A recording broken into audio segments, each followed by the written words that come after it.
Today we're going to talk about Trump's worsening legal troubles and how Republicans continue to move the goalposts while defending him. And I've got two interviews this week. I talk with the White House Chief of Staff, Ron Klain, about Biden's wins with the Inflation Reduction Act, the disconnect between these wins and Biden's approval rating, how the abortion vote in Kansas changes things moving forward, and whether Biden knows about the dark Brandon memes. And I'm joined by former federal prosecutor Glenn Kirshner to discuss the FBI search warrant at Mar-a-Lago, whether that has any connection to the January 6th related investigations, and whether this could be grounds to disqualify Trump from future office. I'm Brian Tyler Cohen, and you're watching No Lie. All right, gonna attempt to do a podcast here where I try to do a snapshot of Trump's legal jeopardy without it immediately becoming obsolete because Trump's landed himself in even more trouble. So here's how this past week went. First, the FBI executed a search warrant at Mar-a-Lago. Republicans were convinced that this was Joe Biden himself exacting political retribution on Trump, and so Republicans started calling for the defunding of the FBI because back the blue or something. Then it was reported that there were classified nuclear documents at Mar-a-Lago, and so Republicans decided that that evidence was clearly planted by the FBI, and so more calls to defund the FBI. Then we learned that there were boxes upon boxes of classified information, and so Republicans decided that actually Trump has unilateral declassification authority, and so those same documents that Republicans just claimed were planted by the FBI were also apparently declassified by Trump, so it's all good. Then we learned from the search warrant what charges Trump was facing, and that included a violation of the Espionage Act, obstruction of justice, and criminal mishandling of government records. And Trump World had the perfect response to that, which is that Barack Obama also has 30 million of his own classified documents, and so Trump's off the hook because Obama, which prompted the National Archives to come out with a statement because that's the world we live in now, where the National Archives has to basically subtweet the former president who can't not lie. And they said, quote, "The National Archives and Records Administration assumed exclusive legal and physical custody of Obama presidential records when President Barack Obama left office in 2017. In accordance with the Presidential Records Act, NARA moved approximately 30 million pages of unclassified records to a NARA facility in the Chicago area where they are maintained exclusively by NARA." They went on to say, quote, "Former President Obama has no control over where and how NARA stores the presidential records of his administration." But Trump World had one more weapon to deploy, one surefire, tried and tested, proven weapon that could only be saved for moments like these.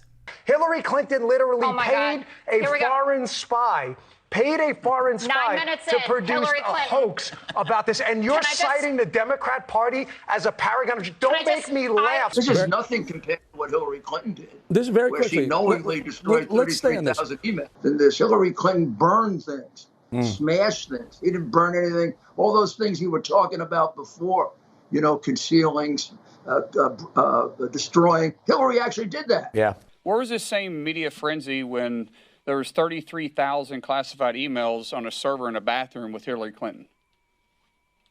Why didn't they raid that bathroom? So he has documents, papers in boxes. The Chinese and the Russians can't access those boxes of information. But Hillary Clinton's server is published to the world. Guess what? She was punished. No, she wasn't lost the election. You know what? Yes, Did they raid her home? Did they raid her home? This is the same agency leadership that protected Hillary Clinton, James Comey, and continues to protect Hunter Biden. Ah, yes, Hillary Clinton, who the FBI famously helped when they announced that she was under investigation just a few months before Election Day.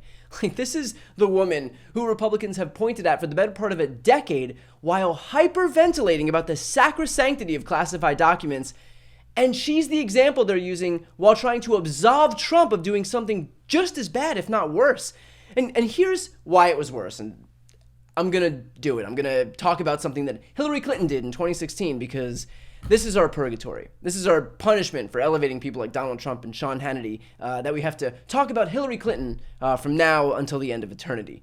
So very quickly, here's the difference. Hillary used a private email server while serving as Secretary of State. Her lawyers combed through 30,000 emails and found 113 out of those 30,000 that contained classified information. A Justice Department report also came out in 2017 that found that classification markings weren't clear, which is likely why Hillary Clinton missed them. But the FBI ultimately found that she was careless, but didn't have an intention to skirt the law. Still, the fact that this investigation was announced within months of the 2016 election didn't do her any favors, right? And she paid a political price for it, if not a legal one. Trump, however, took properly marked classified documents from the White House to his golf course, where he regularly consults with the highly qualified individuals who are on the buffet line at Mar-a-Lago. He refused to comply with a subpoena that was issued in the spring for those documents, ultimately meriting a search warrant to be issued by a federal magistrate. So you may think that what Trump did was worse. You may think it was the same as Clinton. I'm not here to defend Hillary Clinton. That's up to you. But what's clear is that if you've predicated your entire political identity on locking up the lady who did the first thing, then there is no planet on which you could justify going to the mat, absolving the guy who did the second thing. So mark my words, we will absolutely continue to hear more obfuscations, more deflections, more outright lies. But what's important to remember is this. Donald Trump broke the law, and he's being held accountable. That's all. So the right can point to Hillary Clinton and Barack Obama and make up fake rules about the National Archives and lie about Trump's classification powers. They'll do all of that, and they are. But the lies are only there because they have no response for the actual crimes at the heart of this. To check out both of my interviews this week, first with White House Chief of Staff Ron Klain about Biden's wins with the Inflation Reduction Act, the disconnect between these wins and Biden's approval rating, how the abortion vote in Kansas changes things moving forward, and whether Biden knows about the Dark Brandon memes, and my interview with former federal prosecutor Glenn Kirshner to discuss the FBI's search warrant at Mar-a-Lago, whether that has any connection to the January 6 related investigations, and whether this could be grounds to disqualify Trump from future office. Click the thumbnails right here on this screen or check out the interviews playlist on my YouTube channel.